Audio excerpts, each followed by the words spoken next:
Olá! Bem-vindos à cerimônia de abertura oficial do Festival Literário de Araxá, o FLI Araxá.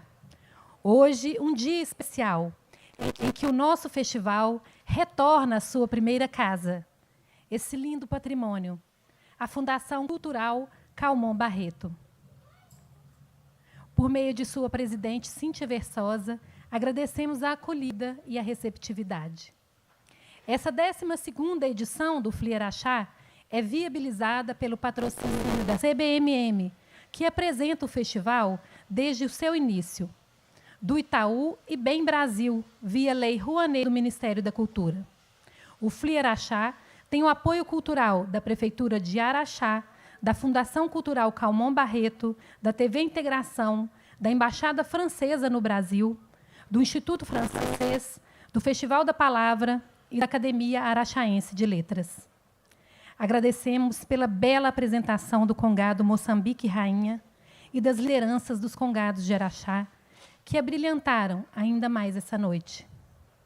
De acordo com o mapeamento da Fundação... Vamos aplaudi-los.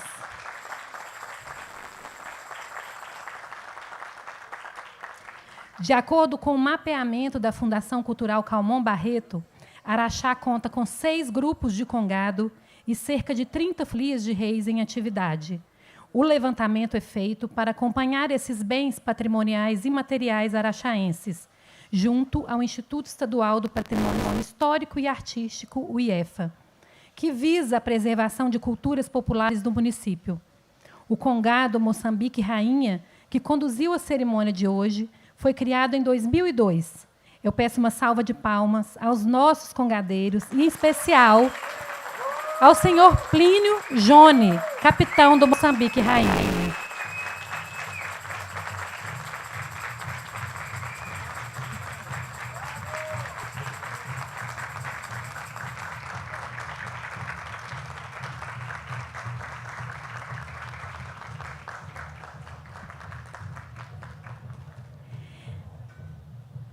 Registramos a presença do secretário de Desenvolvimento Econômico, Inovação e Turismo de Araxá, Ítalo Marcos Fonseca Borges, representando o prefeito de Araxá, Robson Magela. Registro a presença do vereador Rafael Rios, representando o presidente da Câmara de Araxá, Bosco Júnior. Registro a presença do deputado estadual Bosco, nas presenças dos quais cumprimentamos as autoridades presentes. Registro a presença das representantes da CBMM, Gabriela Caparrós e Bianca Scani.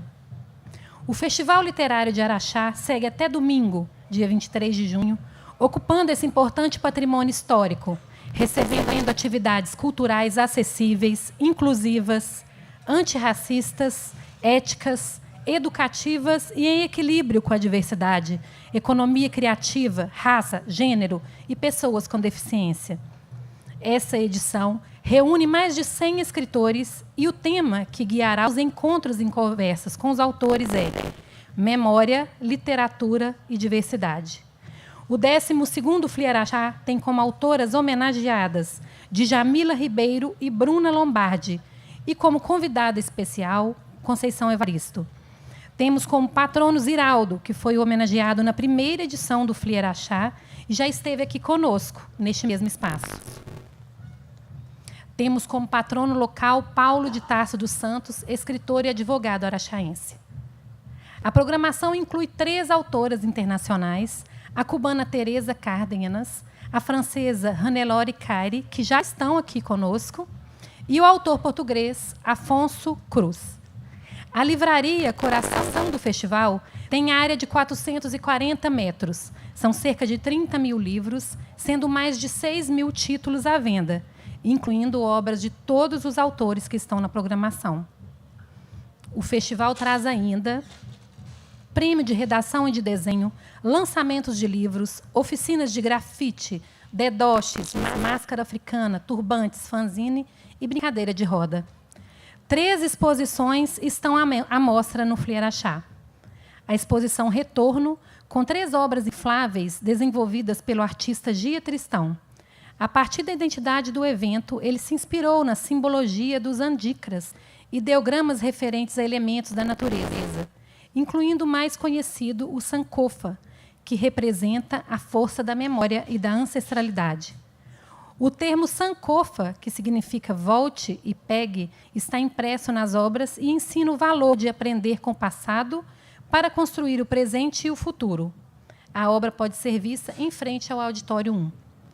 Temos também a exposição fotográfica Narrativas Araxaenses, com flâmulas que trazem fotografias de professores negros participantes de edições anteriores do FLI Araxá e que compuseram a mostra Muros Invisíveis, além de fotos de escritores araxaenses. A exposição exibe o trabalho dos fotógrafos Fernando Rabelo e Gabriel Sirbarg e do arte-educador Matheus Black. As flâmulas ocupam as grades da Fundação Cultural Calmon Barreto. E também temos a exposição que exibe a reprodução da obra de Márcia Tiburi, Sob os Pés, Meu Corpo Inteiro, mesmo título de seu romance mais recente. Márcia Tiburi é uma das convidadas dessa edição do FLI Araxá. A obra da Márcia Tiburi está na livraria. O Festival Literário de Araxá também apresenta a Rua da Economia Criativa, com a participação de cerca de 50 empreendedores araxaenses. Eles irão comercializar artesanatos, como tapetes, velas aromáticas, incensos, itens de argila, incluindo vasos, peças em crochê. Também teremos profissionais fazendo tranças nagô, vendas de quitandas e doces, que são patrimônio cultural de Araxá, além do flash tattoo. A gastronomia será oferecida por food trucks. Aqui na Rua da Economia Criativa temos também a Biblioteca Móvel, Embarque nas Letras, um projeto de extensão da Biblioteca Pública Municipal de Araxá, criado em 2000, por Maria Clara Fonseca, bibliotecária e diretora da instituição. A fundação da Biblioteca Móvel surgiu com o objetivo de levar leitura e cultura para bairros mais distantes da cidade e circula diariamente por Araxá em itinerários pré-definidos. Desde já agradecemos à Biblioteca Pública Municipal de Araxá pela parceria em trazer o projeto para estar aqui conosco. E também, na Rua da Economia Criativa, teremos apresentações de música instrumental com os artistas Quarteto de Chorinho, com Arachoro, Viola Caipira, com Vinícius Teodoro Trio, Chorinho, com o grupo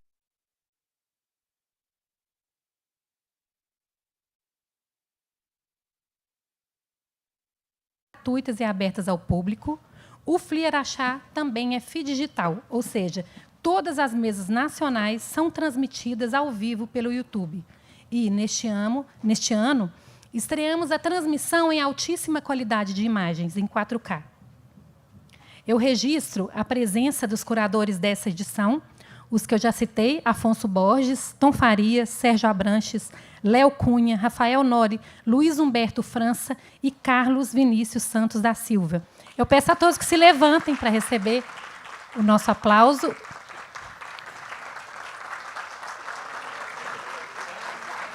Todos os curadores. Nas presenças dos curadores, agradecemos e cumprimentamos a todos os autores presentes aqui e que integram a nossa programação. E agora, para dar as boas-vindas, eu convido Afonso Borges, Sérgio Abranches e Tom Farias para algumas palavras.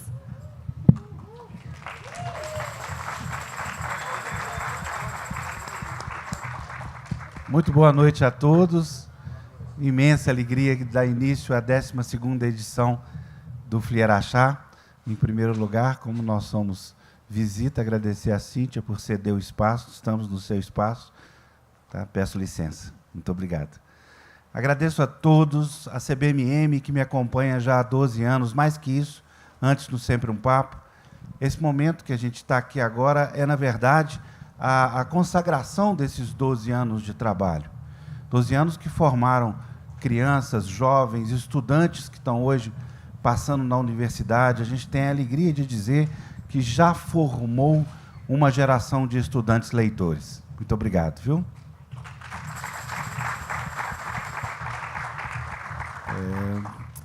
Agradecer em especial essa bênção que foi aqui o Congo, o Congado. A gente sabe o que é isso. Eu, como branco, sei pouco. Eu gostaria de saber mais, mas sinto a mesma emoção que todo mundo. Muito obrigado, viu? E é isso. Vou passar a palavra para o Sérgio, que sabe falar muito bem, muito melhor que eu.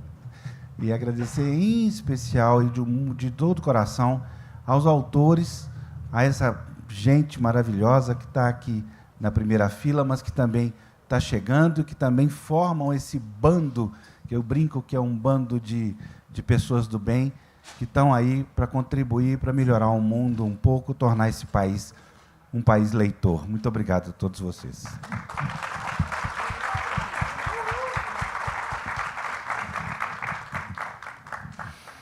Boa noite. Ao contrário do que ele disse, eu vou falar pouquíssimo. Só quero dar as boas-vindas e dizer que é um prazer enorme a gente estar de volta a Araxá. Nós fizemos uma seleção muito especial de autores para esse 12º, para exatamente celebrar essa primeira geração de alunos leitores que a gente formou. E trouxemos para vocês um grupo muito especial de autores, com muito equilíbrio racial e de gênero. A gente acredita que a nossa atitude, a nossa postura é parte da luta antirracista e antimachista, e é isso que a gente quer. A gente quer que, com a postura, a atitude e a literatura, a gente ajude um pouco a mudar as coisas no país. Muito obrigado.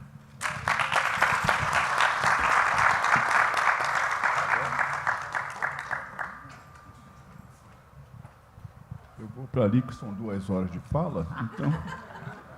Bom, boa noite a todas e todos e todos aqui presentes. Agradecer imensamente essa cidade por acolher mais uma edição do FLI Araxá. Afonso, que é esse batalhador do livro, da cultura, por tantos anos.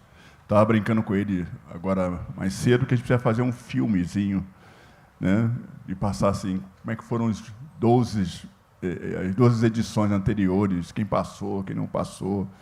E eu acho que seria muito interessante como memória, né, para que isso se estabeleça dentro de um padrão, né, de registro, né, porque isso passa, né, esquece. Eu estava conversando com o Marcelino Freire, mês de junho, né, julho, festa junina, julina, tem lugar que é agostina, setembrina, vai embora o ano inteiro de festas, e o Gonzagão, né, o Luiz Gonzaga, e o Gonzaguinha, né? Ninguém fala mais no Gonzaguinha, músico que é. Então, as pessoas esquecem muito fácil nossos representantes, ídolos. Então, eu acho que isso é um dado importante.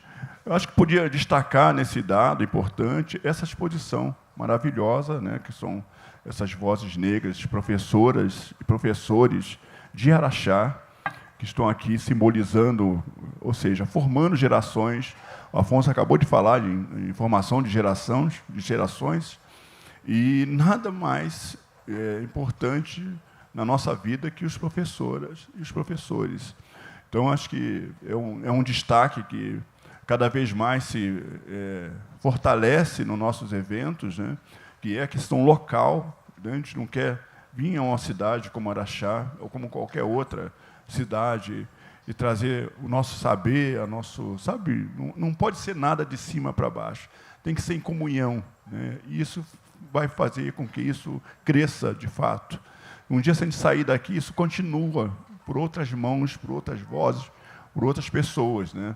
E destacar essa apresentação belíssima da Congada, né, ou do Congo, como se diz em algumas regiões. Isso faz parte da nossa... quando vocês passam ali, né, a gente sente uma energia muito grande, né? Então, eu estou falando por mim, né? Obviamente, porque se o Brasil não tivesse mais de 3 séculos e meio de escravidão, né, talvez nós não tivéssemos a presença dessa Congada aqui.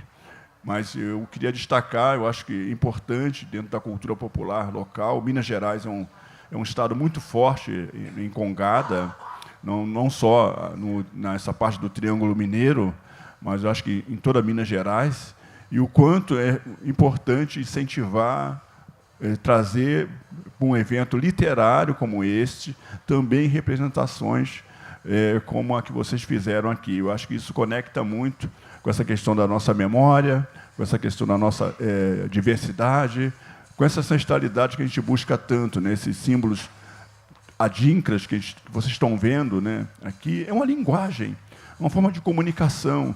Então, tudo isso tem a ver um pouco nesse mosaico que a gente está começando a montar a partir de hoje, com a abertura de mais um festival internacional literário de Araxá. Então, agradecer ao Afonso por oportunidade de dividir mais essa curadoria, aos autores que estão aqui e os outros que vão chegar durante a semana. Então, um bom festival para todo mundo. Não se esqueçam de rede social, indicar para os amigos, né, postar, marcar o FLIE Araxá, porque isso também é muito importante. Vamos trazer gente para cá e vamos conversar com todo mundo. Muito obrigado a todas e todos.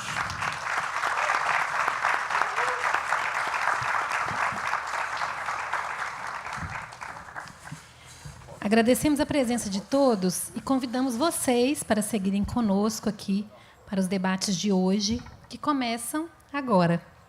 Eu quero convidar ao palco os autores. Muito obrigada vocês por virem. O que vocês estão tramando que não me falaram nada? É uma foto?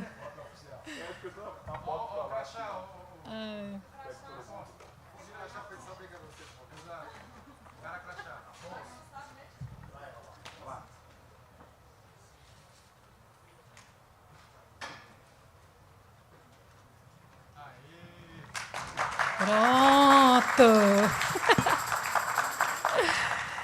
Então, a gente vai dar continuidade, iniciando a nossa primeira mesa do FLIE Araxá. Eu quero convidar ao palco a escritora Trudruá Dorrico. É doutora em Teologia da Literatura, escritora, artista, palestrante e pesquisadora de literatura indígena e administradora do perfil Leia Mulheres Indígenas no Instagram. Escreveu os livros Eu Sou Macuxi e Outras Histórias, De Repente Adolescente, Antologia de Contos e Terrores Latinos. Já recebemos a Trudruá, bem-vinda. Convido também o escritor Hugo Monteiro Ferreira para compor a mesa. O Hugo é pós-doutor em Estudos da Criança, doutor em Educação, mestre em Letras, especialista em Neuropsicologia e em Psicologia Cognitivo-Comportamental, pesquisador na área de saúde mental de crianças, adolescentes e jovens, é graduado em Letras, acadêmico de Psicologia e escritor, e finalista do Prêmio Jabuti na categoria Juvenil em 2014. Ele escreveu o livro A Geração do Quarto. E, para compor a mesa, eu convido também o escritor Estevão Ribeiro. Estevão Ribeiro é escritor, roteirista de histórias em quadrinhos há 22 anos e audiovisual há 10 anos, além de jornalista gráfico. No campo da literatura, escreveu mais de 2 dezenas de livros, entre histórias em quadrinhos, livros infantis e romances. Suas publicações mais recentes são Retinta e o Pé de Jamelão, Retinta e Revolução Escolar, Futuros Heróis e Da Terra à Lua. Vamos aplaudi-lo e iniciar a nossa mesa inaugural do FLIE Araxá. Bem-vindos. Que tenhamos todos um excelente festival.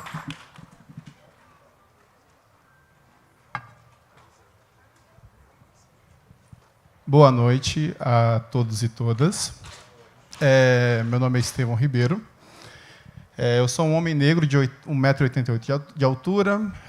Tenho cabelos com dreads, bem pouquinhos ainda, não é igual das pessoas que vão dizer aqui mais fácil. Estou com dread até o ombro, estou com dread até nas costas, mas eu estou com um dreadzinho até a testa, assim, na altura da testa, uso óculos.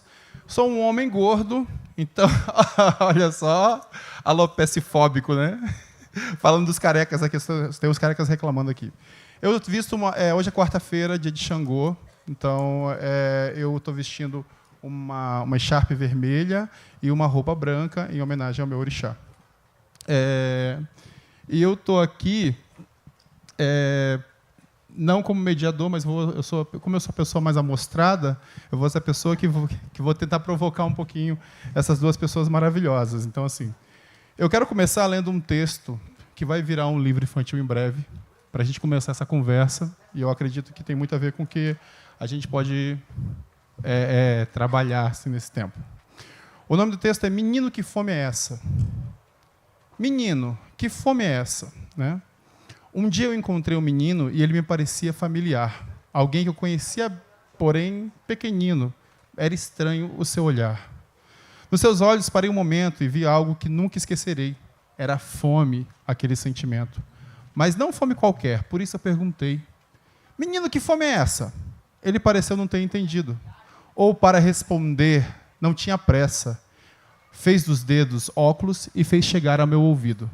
Fome de ler, de aprender o ABC de A a Z, cuspiolás, alôs e porquês. Cantarolar se vai fazer sol ou se vai chover. Fome de fazer minha mente se desenvolver. Comovido com a criança que eu ensinei o ABC, revisitei o que estava empoeirado na minha mente. Também me enchi de porquês. Mas ao olhar o menino, ele continuava descrente. E perguntei, menino, que fome é essa? Fiz isso mais uma vez. Cheguei a me sentir ridículo. Dessa vez o menino não tardou a responder. Falou fazendo com a mão um círculo. Fome de bola, de jogar com o pé, com a mão e com a cachola. Fazer gol, ponta ou cesta na quadra da escola. Até naquela mesinha de redinha rola. Para o meu corpo, pare de se sentir uma gaiola. Comovido com a criança sedentária, e chamei para jogar. Prometi me mexer mais, talvez uma atividade diária. Fui péssimo, mas com o tempo hei de melhorar. Mas aquele olhar ainda queria conversa. Tive até vergonha de perguntar. Menino, que fome é essa? Sinta-se à vontade para falar. O menino não soube responder. Me olhou choroso, todo sem jeito. Olhei para ele e senti o peito doer. Se é mesmo a fome, então por que dói no meu peito? Foi aí que eu vi que era fome de afeto, de sentir-se bonito e esperto, das amarras da timidez, liberto, sentir amado de perto e oferecer o amor de peito aberto. Aquele menino me olhou e os olhos não eram mais famintos, eram olhos encharcados de quem derramou alegria, amor, conforto, que escondeu em si com afinco.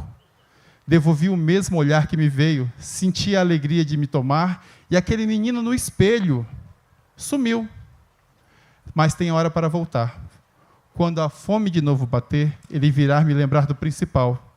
Eu preciso me exercitar, amar e ler, para saciar um pouquinho a minha fome ancestral.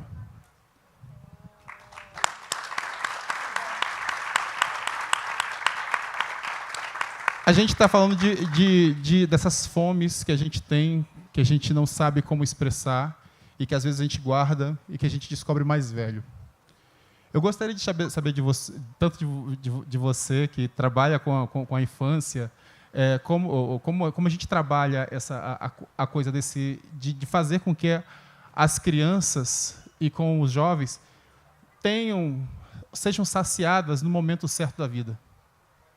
Né? Porque você sempre vai ter alguma coisa que as pessoas vão chegar e vão olhar e falar: eu nunca vivi isso, eu nunca fiz isso, eu nunca vivi isso, nunca precisei fazer isso. Então eu queria saber com vocês assim, quais fomes ancestrais vocês estão matando agora, que vocês gostariam de ter matado na época que vocês deveriam ter vivido?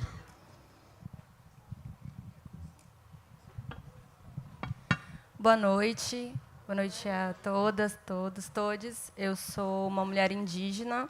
Eu tenho cabelos pretos, tenho uma franja reta, na minha opinião.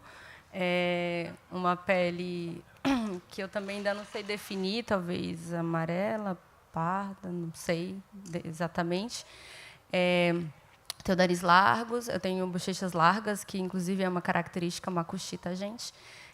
Lábios carnudos também. Estou vestindo uma jaqueta jeans, uma blusa preta, um colar de sementes lá da minha região.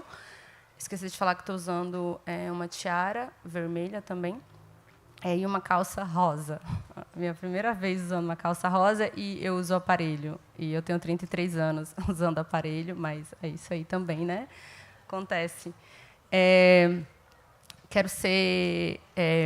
Quero aproveitar o tema, né, dessa 12ª festa literária que acontece, para falar um pouco desse projeto, que é o projeto Originárias, né? Eu venho da pesquisa, minha carreira é basicamente acadêmica, graduação, mestrado e doutorado em literatura. E aí, quando eu chego no doutorado, eu comecei a conhecer as obras dos autores indígenas que eu não pude conhecer na minha adolescência, na minha infância, ou mesmo, né, já na minha idade adulta. Eu estava com 26 anos no doutorado. E, quando eu comecei a ler obras de autores indígenas, eu comecei a mergulhar no universo que era totalmente inexistente para mim, e que, pela primeira vez, a literatura fez sentido. Eu sempre li muita literatura desde criança. Eu comecei com Turma da Mônica, era viciada em quadrinhos. Depois, na adolescência, eu li os clássicos, né? Chorei com Guarani, chorei com Iracema, chorei com todo mundo que eu pude, chorei, assim, passei a adolescência chorando mesmo. E lia muita poesia, mas, por algum motivo, essa poesia ela tinha um código indescritível para mim, que, aliás, eu achava muito bonito, né? Eu não entendia, é muito poético. Quanto menos eu entendia, mais poético parecia. Mas eu sempre me senti naquele lugar do fantasma, do espectro, como se eu não conseguisse acessar totalmente aquela linguagem. E isso só mudou quando eu cheguei na literatura indígena. E conhecer, então, os autores indígenas foi fundamental para eu ter uma outra compreensão do que é literatura e revisitar exatamente as obras que eu tinha lido. E aí eu não chorei mais. Aí eu fiquei com raiva, né? Eu mudei totalmente o meu sentimento, porque quem lê adulto o Guarani fica com raiva, não chora, né? Quem lê a partir da perspectiva indígena tem uma compreensão completamente diferente de mundo. E aí foi dentro desse projeto que eu comecei a me sentir nutrida, né, subjetivamente, de imagens, de sentimentos. Foi na literatura indígena, pela primeira vez, que eu li uma descrição indígena como: ele era um jovem bonito, de olhos alongados, brilhantes. Eu falei, nossa, olhos alongados, brilhantes. Eu nunca tinha lido uma descrição dessa, né, em outras obras literárias, dos cabelos e das tranças. Então, a partir desse outro encontro com uma representação subjetiva muito mais bonita, eu comecei a me sentir, né, também, pude me ver naqueles personagens. Talvez, pela primeira vez, o meu corpo de leitora encontrava uma representação que fazia sentido. Porque vocês acham que eu não me vi na Ceci, lá do Guarani, né? Eu achava que eu era a Ceci, gente, que eu e o Peri a gente ia ficar junto, que a gente ia casar, que a gente ia ter filhos, torcendo pelo romance. Mas alguma coisa não batia, porque a descrição da Ceci no romance não batia com a minha descrição que eu via no espelho, a imagem que eu via no espelho. E aí tinha uma distorção, né? Uma distorção de imagem muito cruel. E aí, pensando nisso tudo, em como a literatura me salvou, a literatura indígena me salvou, né? De uma forma de vida mesmo que eu vivia e que não dava certo. Eu fiz esse trabalho, eu convidei, assim, 12 autoras indígenas para estarem mais presentes na literatura, e a gente apresentou esse projeto para a Companhia das Letrinhas, e foi assim que nasceu o livro Originárias, né, que é uma antologia de mulheres indígenas com diferentes contos. Assim, a ideia era trazer mulheres de diferentes regiões que pudessem contar histórias. E a gente pensou nesse público, ainda não é o público da primeira infância, não é o público assim infantil, é um público, né, mais de jovens de 9 a 17 anos, mais ou menos, que pudesse escutar histórias indígenas contadas por mulheres. Visto que, mesmo na literatura, a gente tem menos mulheres publicando, né, e tem mais homens, o que é muito legal também, considerando que a gente tem poucos escritores indígenas para toda essa extensão territorial de Brasil, mas eu pensei assim, né, que as mulheres elas são muito legais assim. Quando eu estou assim meio desanimada, eu ligo para uma parenta e a gente começa a conversar de diversas coisas. Inclusive, esses dias eu descobri que o boldo que eu conhecia, você sabe o que é boldo? Boldo, chá de boldo, né, gente? Assim, para o fígado e tal. Quando está com dor de cabeça, toma chá de boldo. Não toma chá de boldo também, né? E aí ligo para ela, para uma parenta, e falo: estou precisando de chá de boldo, estou com dor de cabeça, não tomo mais fármaco, né? Aí ela disse: vou te enviar um boldo aqui. Gente, o boldo nada a ver com o boldo que eu conhecia, que é o boldo do Chile, que é o boldo veludo, né? O boldo parecia mato mesmo. Aí eu falei: isso não é boldo. Ela: é boldo. E aí eu peguei o boldo, fiz um chá muito amargo. Então, assim, muito gostoso isso, né? Poder trocar com mulheres que conhecem plantas medicinais, assim. Enfim. E aí esse é um projeto que, né, eu gostaria de depois voltar. E aí, antes de passar aqui, né, a palavra, queria ler rapidinho a apresentação que eu fiz a partir. Eu estava bloqueada. Não saiu o texto, a editora falou: menina, você precisa mandar o texto, senão o livro não vai sair, né? Falei: tá bom, então, vou mandar. Não saiu o texto, gente. Sempre funciona sob ameaça, né? Nunca não via. E aí eu encontrei um vídeo muito legal do Jaider Esbel, é um parente macuxi também. Falei para vocês que sou macuxi, né? O Jaider Esbel, ele encantou, né? Acho que foi 2023. E aí, antes dele encantar, ele fez esse projeto de teatro com a Débora Goldenberg e outros indígenas, em que eles ressuscitam aí o Mário de Andrade, e aí é um confronto literário, e é muito da hora. E aí eu entendi o texto a partir, né, desse encontro com o Jaider no vídeo, né? Vou ler só um trechinho dessa apresentação, que também é um convite para vocês conhecerem, né, essa obra. Assim como os meus antepassados reverenciam a terra pedindo licença para entrar na mata, para caçar, pescar, plantar e colher, peço licença para entrar nesta terra do livro e realizar uma cerimônia como a mulher macuxi que sou, celebrando as origens da vida, os territórios de nossos povos, a vida de nós, mulheres indígenas, o direito à criatividade individual, o pertencimento coletivo aos nossos povos. As autoras desta antologia escreveram estes recontos a partir de sonhos, vivências comunitárias, histórias e modos de vida passados de geração em geração. E também a partir da contemplação dos rios, dos animais, das plantas, das estrelas, do sol, dos encantados, em suma, de todos os seres, humanos e não humanos. E aí continua, mas só queria compartilhar um trechinho com vocês, convidando aí para conhecer a obra. Bom, boa noite a todas, a todos e a todos. Eu sou um homem negro, sou nordestino. Alguns dizem que eu tenho 1,70 m, outros dizem que eu tenho 1,69 m, mas eu acho mesmo que eu tenho 1,67 m. Eu não tenho mais cabelo, então eu raspo a cabeça. Tenho barba, minha barba é grisalha, e eu uso hoje um sapato bege, uma meia azul, uma calça que alguém pode dizer que é verde, alguém pode duvidar da cor, e uma camisa mais quentinha, toda colorida. Não era bem essa roupa que eu queria, mas foi a que deu tempo de fazer, porque nós chegamos já bem pertinho de chegar aqui. Mas acho que dá para o gasto, dá? Dá? Tá bom? Tá bom? Então, eu trabalho, respiro, vivo, em razão de uma história que é uma biografia. Eu vou contar um pouquinho dela para poder chegar no que você tinha provocado com a história da fome, da ancestralidade.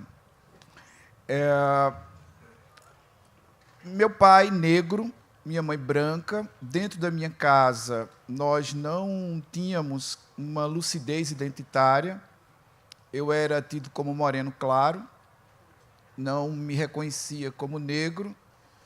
Muito tempo depois, foi que eu entendi que era negro.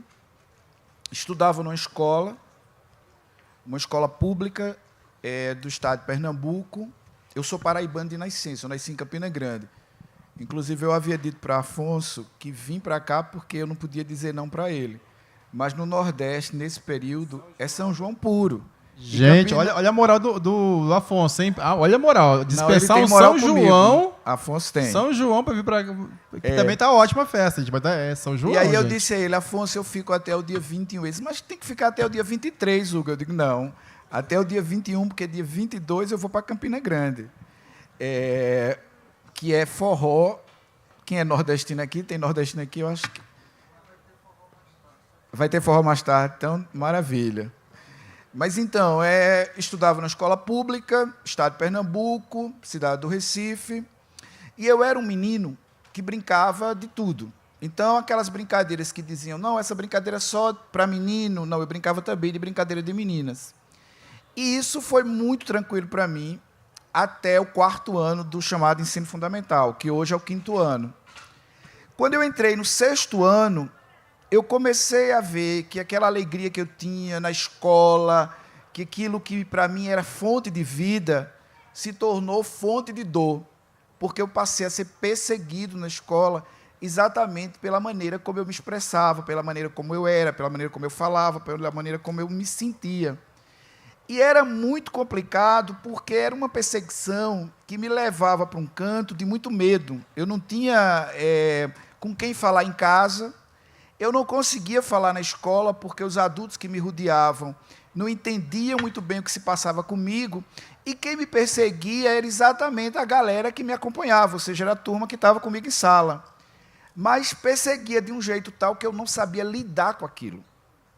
Então eu lembro que eu chegava em casa, passava direto, entrava no banheiro, ligava o chuveiro, me ajoelhava e dizia, Deus, tira a minha vida. Porque eu achava que, tirando a vida, o sofrimento que eu sentia, aquela dor terrível, ela passava. E não era uma dor física, não era uma dor orgânica, não dava para ver. Minha mãe não via, meus irmãos não viam, meu pai não via, e eu não conseguia falar. Era uma dor muito profunda, interna e dilaceradora. Então eu pedia para morrer. Mas aquilo não passava, Deus não me atendia. Então eu decidi, por conta própria, morrer. Eu tentei tirar a minha vida 2 vezes, e a razão disso era o sofrimento profundo pelo qual eu passava. Então, eu cresci marcado pela tentativa constante de resistir àquela dor. Eu só estou aqui hoje porque eu resisti àquela dor.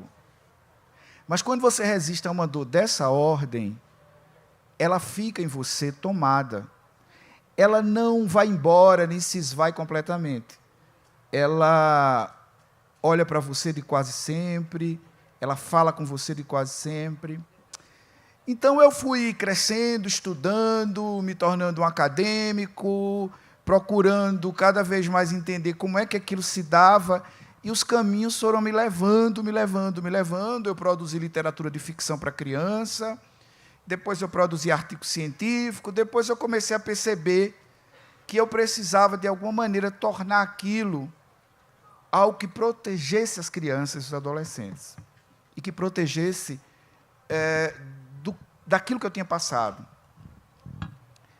Então, o que eu produzo hoje como literatura, e literatura de ficção, que eu nunca mais... Porque literatura de ficção tem uma coisa diferente de fazer texto teórico. Exige de você uma outra coisa, né? Não sei dizer com uma palavra mais denotativa, tem um outro movimento. Eu até estou produzindo um livro, mas ele vai sendo partejado, até você parir. Ele não foi parido ainda. Mas o livro de ficção, o livro de teórico, que ele vai funcionar também para isso. Então, quando eu escrevo teoria, e a geração do quarto, eu acho que talvez seja uma expressão dessa, é uma tentativa constante de proteger crianças e adolescentes daquele sofrimento que eu tive e tentar evitar que elas tentem suicídio como eu tentei. Então, é por isso que eu escrevo. Eu escrevo para não morrer. E eu escrevo para não morrer porque cada vez que morre uma criança, eu meio que morro junto. E no Brasil, não morre uma criança simplesmente ou uma adolescente simplesmente. Morre um menino preto, morre uma menina preta, morre um menino gay, morre por recorte, morre mais menina por esse motivo do que menino. Então, quando eu vou investigando, pesquisando, talvez seja exatamente essa fome ancestral, porque tem a ver com esse processo identitário, né, de eu poder ir me descobrindo como gente, até chegar à produção. Então, o que eu faço é para isso. É para sobreviver. E produzir para mim, nesse momento agora, é ajudar a gente a crescer sem tanta dor. Quando eu fiz a pesquisa do Geração do Quarto, eu tinha duas alternativas. Ou eu produzia o material para publicar entre meus pares, ou eu produzia um livro que pudesse alcançar o maior número de pessoas possível.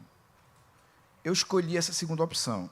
Eu produzi um livro, ele tem 11 capítulos, os capítulos são curtos, a linguagem é uma linguagem que tenta se comunicar, tem interlocução, sobretudo com as famílias, com as escolas, com os terapeutas, com os cuidadores, as cuidadoras, para que a gente possa entender que, durante muito tempo, crianças como eu, que foram silenciadas lá, que não conseguiam falar, precisavam exatamente de espaço para a fala.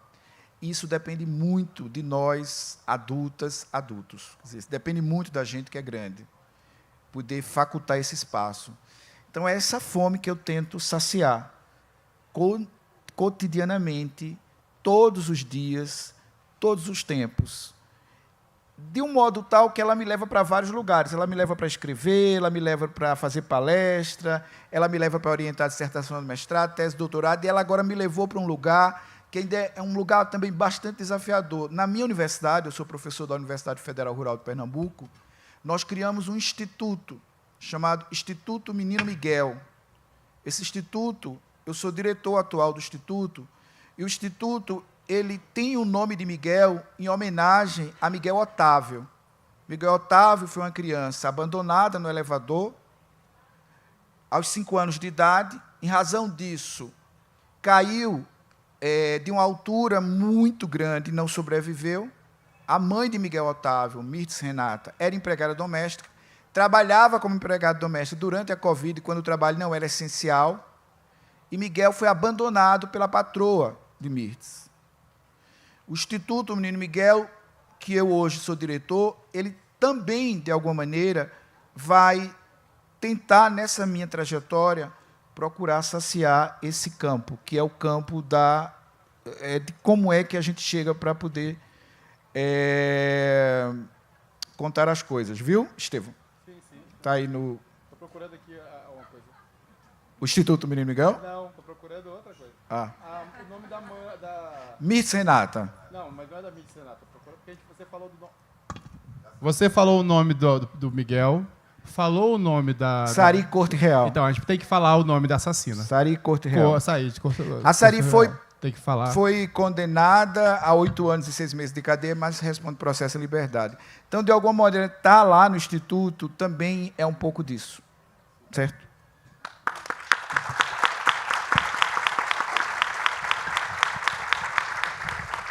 Muito obrigado pelo relato e muito obrigado também pela introdução sobre o trabalho. Eu quero também compartilhar um pouco sobre essa coisa. Quando eu falo sobre fome ancestral, a gente bate muito forte nas pessoas negras. Quero pegar 2 pontos. Eu acho que vou inverter isso. Primeiro, falar o seguinte, que meu Deus do céu, perdão, gente. Hugo. É que eu ia falar Humberto, gente, desculpa. o Hugo falou algo muito interessante, que é o seguinte: pessoas pretas geralmente não têm vozes nas escolas. A gente e muitas vezes, quem aqui é professor? Quem trabalha aqui no sistema de educação, professores? Então, geralmente, assim, vocês vão perceber muitas vezes, assim, a gente obviamente tem aquela pessoa negra hiperativa, que a pessoa, ai meu Deus do céu, essa menina é impossível, não sei o que, etc. Mas geralmente os alunos e alunas negras, elas são incentivadas muitas vezes pela família a não se meter em confusão, porque a escola muitas vezes é a primeira refeição do dia que uma criança vai ter, de acordo com suas condições, tal. Então geralmente a escola é seu almoço, é seu café da manhã. E, às vezes, a mãe fica bem assim, se eu perder essa escola, eu não tenho como, por exemplo, trabalhar. Não tenho com quem deixar essa criança na parte da manhã.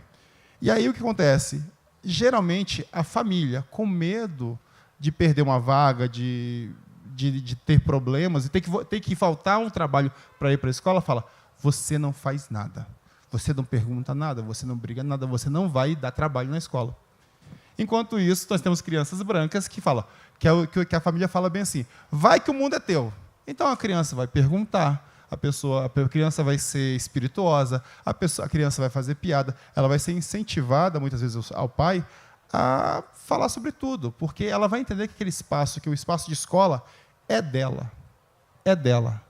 Né? Então, muitas vezes, você tem uma criança negra que fica totalmente bem assim, não posso fazer nada aqui, enquanto a outra criança pode fazer tudo. Então, você vai ver, muitas vezes, líderes de sala, crianças brancas.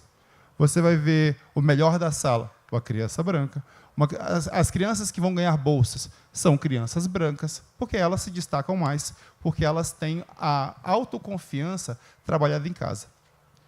Enquanto em casa, a criança... E não é por maldade, não, é porque a mãe fala assim, pelo amor de Deus, não perca isso. E aí a criança é incentivada a não fazer. Então, assim, professores, eu peço de coração, vocês vão encontrar muitas vezes essa criança que ela vai ter dois tipos de comportamento. Um comportamento vai ser não falar nada ou estourar, porque nunca falou nada, porque nunca pôde falar nada. Então, é pegar essa pessoa e incentivar, porque assim, foi pessoas assim que a gente, por exemplo, o Emicida era um menino que tinha problemas com leitura.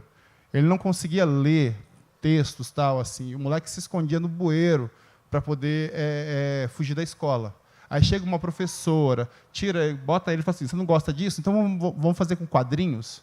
E começou a mostrar quadrinhos para ele. E graças a essa professora, ele é um dos maiores poetas, um dos maiores intelectuais que produzimos recentemente. Né? Então, a gente precisa desse incentivo das pessoas, e não é tipo assim, estou protegendo, etc. Não, é entender que pessoas pretas, quando a gente fala de diversidade, a gente fala que pessoas pretas têm necessidades diferentes, pessoas indígenas têm necessidades diferentes. Então, a gente precisa entender quais são essas necessidades, né, para poder fazer com que essas crianças sejam atendidas de forma igualitária. Porque é exatamente isso, né? Equidade não quer dizer igual. Não. É deixar todo mundo no mesmo nível. Essa que está mais abaixo, ela precisa subir, ela vai precisar de mais atenção para subir, para que todas fiquem no mesmo nível. Né? E é isso que a gente luta sempre quando fala sobre diversidade e equidade. O outro ponto é sobre essa fome ancestral. A gente pula infâncias. Quando nós somos pessoas pretas, geralmente as pessoas pretas elas envelhecem mais cedo. Elas pulam uma parte. Inclusive, com essa coisa de maioridade penal, sempre a criança negra é um pouco mais... Ela é sempre... Não, ele já sabe o que quer. A menina negra, quando engravida, não, ela já sabia o que ela queria, etc. O moleque que faz alguma coisa que é apreendido, não, ele já sabia o que queria. Só que quando é um rapaz de 22 anos, branco, é só um menino. Então, os rapazes brancos têm um tratamento diferente do que os homens negros também, desse tipo. Então, e aí o que acontece com a gente é exatamente o quê? A gente tem uma juventude, uma adolescência de crianças que ficam adultas muito rápido, porque precisam ir para a rua vender coisas, que precisam ajudar na casa, tomar conta do irmão. E quando essas pessoas se casam, elas vão viver tudo que elas não viveram antigamente. Então, elas vão comprar o videogame, vão comprar o danoninho, vão comprar o biscoito recheado, vão ter diabetes com 40 anos, de tanto comer doce aos 20 e poucos anos, porque quando conseguem trabalho, eles vão fazer isso. E a gente vive essa infância louca. A gente come, às vezes, chandelle. Quem aqui, adulto, tem iogurte em casa? Alguém por aqui? Olha lá, ó, quem tem biscoito recheado em casa? Adulto. Quem come biscoito recheado? Olha só. Então, olha a geração. Você comia na infância? Você conseguia comer na infância? Pelo menos isso, né? Porque antigamente, assim, eu como tudo que eu não conseguia comer. Então, o que acontece é que a gente tem um bocado de gente aí comendo coisa que era para você comer com 6 anos, quando você está com pico de energia, correndo, pulando e se quebrando, agora você come vendo TV. Aí está esse monte de gordo, esse monte de diabético, esse monte de gente assim por causa disso. Entendeu? Mas é isso, é uma provocação com relação a isso. O que eu queria saber, você trabalha muito com o lance da saúde mental. Como é tratada a questão de saúde mental entre os povos originários, o Trudoá? Como é que tem sido esse tratamento? E eu quero saber também, por sua parte. Eu tenho 2 meninas gêmeas autistas e eu tenho aprendido com elas muito. São 8 anos de convivência e eu queria saber um pouco do ponto de vista de vocês antes de passar sobre o meu. Vou aproveitar que eu estou aqui para dizer que a literatura tem sido esse importante canal para apresentar a diversidade de povos indígenas que existe no Brasil. E é muito importante assim poder falar sobre isso, visto que, alguns anos atrás, a maioria das pessoas não sabiam basicamente nada, né? E é tão legal assim ver também como isso avançou. Então, assim, dos 305 povos que existem aqui no Brasil, temos 12 aqui, né? 12, e aí a literatura indígena, quando ela chega na sala de aula, ela também vai levando o nome do povo. E isso tem sido assim uma estratégia muito positiva que o movimento indígena encara, de poder fazer-se conhecer os povos indígenas. E aí, só assim, também falando de fome ancestral, né? Eu sinto que a literatura indígena ela também chega aqui no Brasil e também em outros estados-nações. Falo tipo Canadá, falo Estados Unidos, falo Bolívia, falo estados-nações mesmo no mundo, para compartilhar um pouco essas narrativas de origem que foram esquecidas, né, e que foram deturpadas, que foram vilipendiadas, que foram contestadas, mas que são narrativas que ainda nos acessam, seja em termos arquetípicos, inconscientes. Eu não sou da psicologia, da filosofia, mas dá para sentir, né, enquanto sociedade, como as pessoas não indígenas têm buscado as narrativas indígenas para encontrar, de novo, uma memória da terra. Eu acho que é isso que eu quero dizer, sabe? De novo, as origens, de conectar uma linguagem com a terra, com o conhecimento. E eu acho que as narrativas indígenas têm podido, por exemplo, apresentar isso, e é por isso que a gente tem tido assim uma adesão muito grande, né, desses leitores, de saber, de novo, a origem das árvores, a origem do sol, quando o mundo ganhou a noite, 3 etapas de como o mundo se transformou no que é, e o que essas transformações têm significado para a nossa existência, né?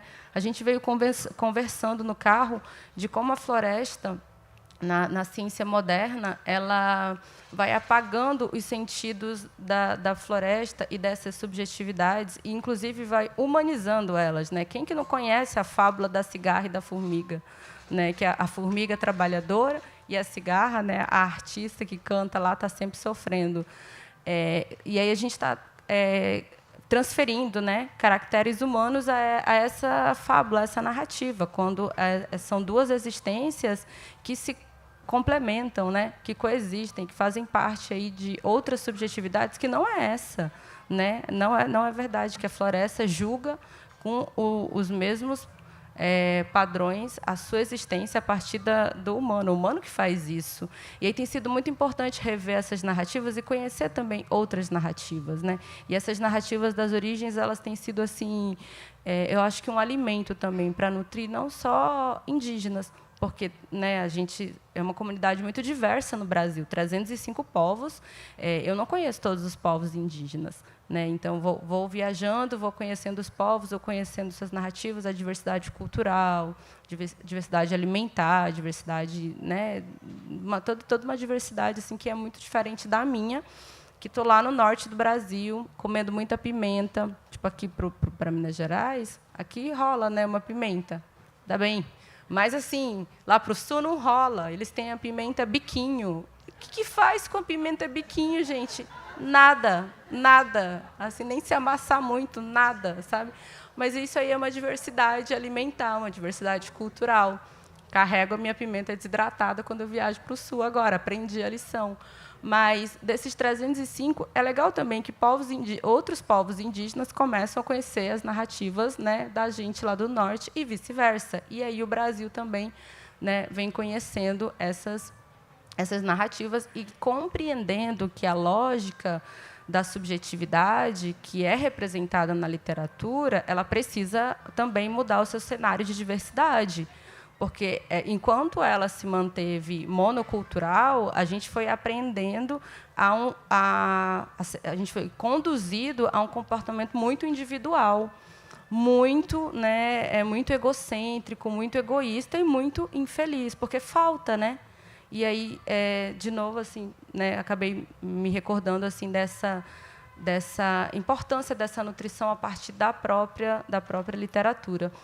E aí tem algumas histórias aqui nesse livro que elas vão falar tipo a origem do sol, né? Como que o sol passa a existir. E a literatura indígena traz muito isso, assim, pormenores. A gente é um babado atrás de babado, uma fofoca atrás de fofoca, uma confusão atrás de confusão. E assim tem muita criatividade porque a floresta é viva, né? Então, se a floresta é viva, a floresta tem subjetividade, a floresta tem muita história para contar. E aí a literatura indígena vai convidar para, né, todo mundo, indígenas e não indígenas, a escutar essas histórias e essas formas de dar sentido ao mundo.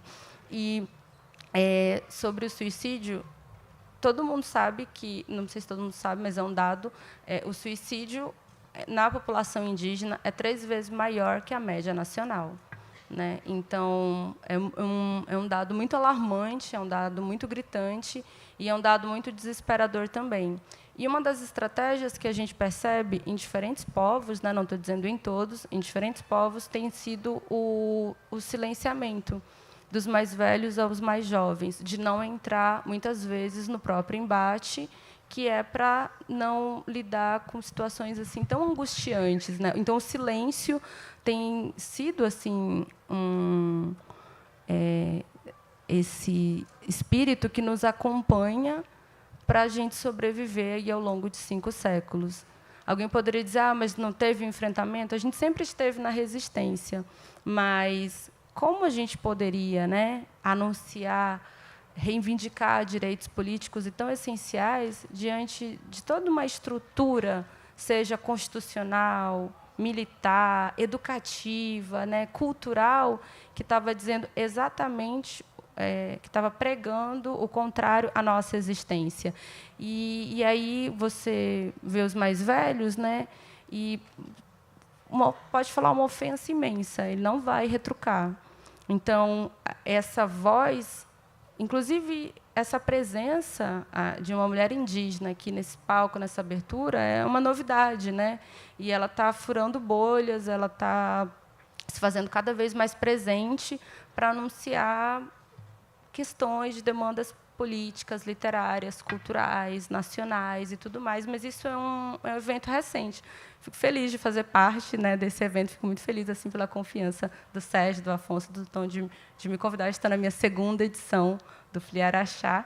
Estou muito contente de estar aqui, de poder compartilhar um pouco mais dessa literatura com vocês. Mas esse movimento que vocês estão vendo no Brasil, ele é muito recente, né? Até pouco tempo atrás, ninguém escutava sequer uma demanda sobre linguagem. Hoje a gente não fala mais índio, fala indígena. Nada de tribo, gente. A gente fala povo, né? E tudo tem explicações. Se vocês me seguirem no Instagram, vocês vão saber por quê. porque eu compartilho essas dicas lá no Instagram também.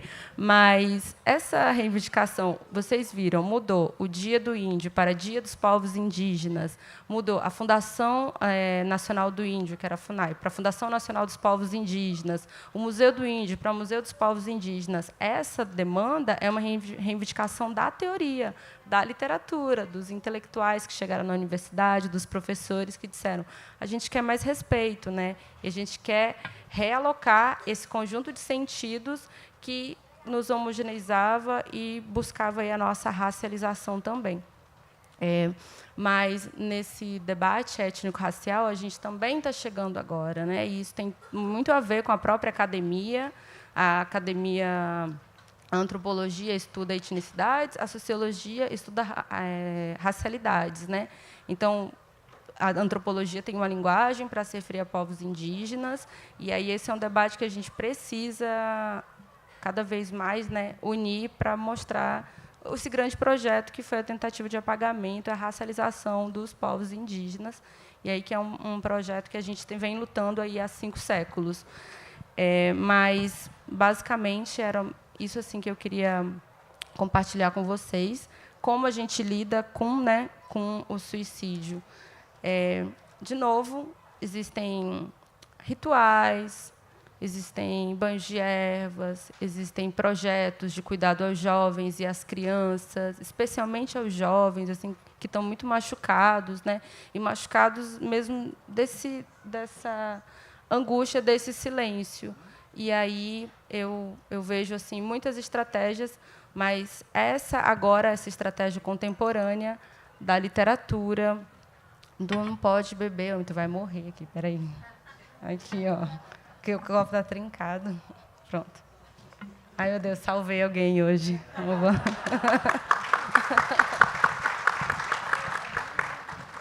Mas é isso, assim, tem muitos cuidados para lidar com a tristeza. Na cultura guarani, por exemplo, quando alguém está muito triste, existe um ritual para aquela pessoa. Mas, em seguida, tem um ritual para a pessoa que está do lado dela, porque a tristeza ela não é um sentimento independente, que vai embora. Ele é um sentimento que está aqui, que vai passar para você, que vai passar para você. A tristeza é um sentimento coletivo, especialmente nos povos indígenas, né? Então, existem assim um conjunto de cuidados, né, rituais assim, para cuidar daquela pessoa que está triste, depois daquela outra, até entender que isso passou. Aquele sentimento passou, e ele vai voltar, evidentemente, mas, né, tem aí um circuito de cuidado. E na cultura macuxi, cada vez mais ações têm sido feitas para cuidar de jovens, assim, palestras, inserção. Inclusive, uma coisa muito bonita do movimento indígena é que para evitar que os jovens, né, estejam abandonados, todas as assembleias elas são incorporadas com os jovens. Elas não são feitas sem os jovens, com cerimônias assim de formação, de participação do jovem e, inclusive, um forró e uma parixara no final das assembleias, né, que é para também entender que precisa dançar. E aí, acho que povos indígenas entendem isso assim como a dança como a saúde. Você precisa cantar e precisa dançar para a saúde também se manifestar no seu corpo, né? No seu corpo e na sua mente também. E aí sempre tem uma parixara. Mas a verdade é que cada vez mais a gente vê esse cuidado redobrado com jovens por conta desses altos índices, né, de suicídio na população indígena. Sim, Trudoá. Desculpa, Hugo. Aproveita já, dá a sua visão e já finaliza falando também assim. E antes também que a gente também estoure o horário, daqui a pouco a gente vai estar os 3 assinando, vai ter mais palestras por aqui, mas os 3 vão estar assinando lá na livraria os nossos livros também, tá bom? Hugo, por favor. Certo, então eu vou responder, vou tratar sobre essa questão, mas eu queria antes fazer só uma brincadeira com vocês de parlenda. Vocês sabem parlenda? Então, fiquem em pé, que aí vai mexer um pouquinho o corpo, né? O povo vai ir atrás também. Ai, meu Deus do céu! Ai, meu Deus! É simples, tá? Mas, assim, na verdade, aquela história que eu falei para vocês, muitas vezes, quando eu estava muito triste, eu recorria na minha memória à voz da minha avó, a minha avó paterna. E o fato da minha mãe contar a história. Então, aquilo me ajudou muito do ponto de vista afetivo. E eu lembro bem essas 2 parlendas. Uma que se diz, eu vou dizer e vocês vão repetir comigo. Se o Papa papasse papa. Se o Papa papasse papa. Vai ter que mexer os braços. Adulto é pau, viu? Viu, Léo? Se o Papa papasse papa. Se o Papa papasse papa. Se o Papa papasse pão. Se o Papa papasse pão. Se o Papa papasse tudo. Se o Papa papasse tudo. Seria um Papa papão. Seria um Papa papão. Um Papa papão. Um Papa papão. Um Papa papão. Um Papa papão. Um Papa papão. Um Papa papão. Um Papa papão. Um Papa papão. O tempo perguntou para o tempo. Quanto tempo o tempo tem? Quanto tempo o tempo tem? O tempo respondeu para o tempo. O tempo respondeu para o tempo. Que o tempo tem tanto tempo quanto tempo o tempo tem.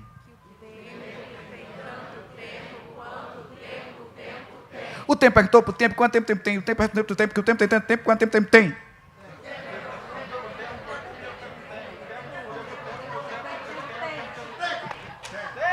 Ok, maravilha. Mas, vamos assentar. Por que é que eu quis fazer a parlenda? Vou explicar a vocês. Eu vou partir de uma ideia até chegar à resposta em relação à saúde mental. Olha só. Se você pegar a história da infância e da adolescência, no Ocidente sobretudo, você vai ver que essas pessoas sempre foram silenciadas, elas nunca tiveram status quo de fala social, elas nunca tiveram espaço de expressão, opinião zero. Você vai observar sempre um pensamento de adultez, o que a gente chama de adultocentrismo. Você então vai pegar isso durante o período pagão, Idade Média, Idade Moderna, isso vai mudar um pouquinho, porque você vai começar a reconhecer que há diferenciação entre criança e adulto, mas essa diferenciação não vai colocar a criança como sujeito de direito, por exemplo, não vai colocar a criança como sujeito que fala, que expressa a opinião dela, a opinião do adolescente, zero, não vão ser ouvidas. O século XXI, esse período, você vai ver que isso já começa a ser discutido, a gente já vai falar de sujeito de direito, a gente vai falar também de sujeito de direito a partir desses recortes étnicos sociais, recortes econômicos, recortes de gênero, orientação sexual. Quer dizer, a gente vai observar isso. Mas o que é que eu tenho percebido na contemporaneidade? Eu tenho percebido na contemporaneidade que nós estamos, mais uma vez, tentando invisibilizar a potência da criança e do adolescente, trazendo a categoria da psicopatologia. Então, você começa a tornar uma criança e um adolescente um sujeito que é patológico, nesse caso, psicopatológico, e aí o psicopatológico ele pode ser entendido como muitos teóricos vão dizer. Por exemplo, alguns teóricos chegam a afirmar textualmente, e as pessoas a comprarem esses livros, que crianças e adolescentes contemporâneos são cretinos, que crianças e adolescentes contemporâneos são apáticos, que crianças e adolescentes contemporâneos não conseguem ter competência social, não conseguem ter habilidade social. Quer dizer, você vai começar a perceber que, outra vez, mais uma vez, a gente vai invisibilizar porque a gente não escuta. Porque, simplesmente, a gente não faz isso. A gente não costuma brincar. E essa brincadeira, que aparentemente ela pode ser vista como uma brincadeira tola, ela tem uma profundidade enorme para eu poder dar espaço para o outro falar. Então, o que é que eu tenho dito? Eu não nego que nós estamos diante de um grande chão movediço no campo da saúde mental infanto-juvenil. Não nego isso. Se eu negasse, seria até um contrassenso. Eu não nego.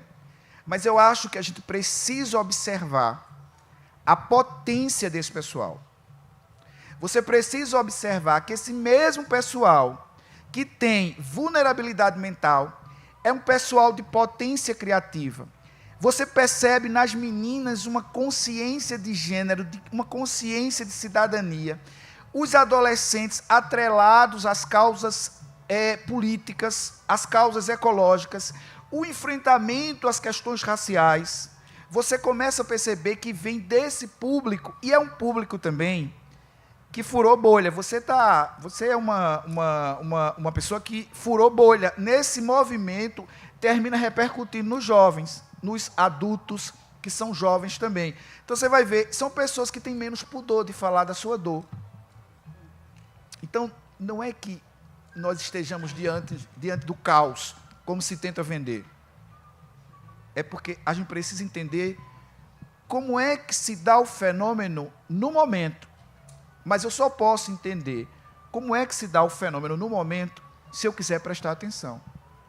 Eu só presto atenção se eu me mover.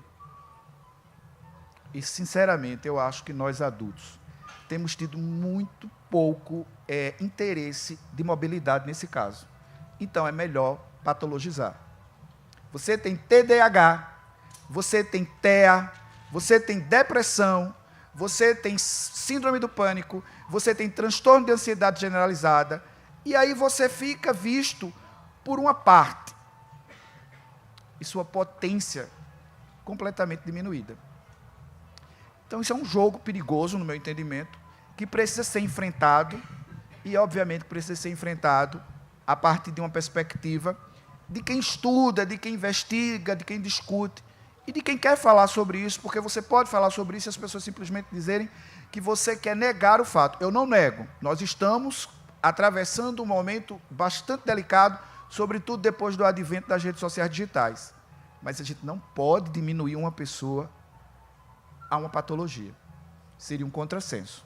Então, eu queria que a gente escutasse mais criança, ouvisse mais criança, ouvisse mais adolescente, porque a gente ia ver um outro mundo, uma outra perspectiva, e aprender muito. Por isso que o subtítulo do meu livro é Quando Crianças e Adolescentes nos Ensinam a Amar.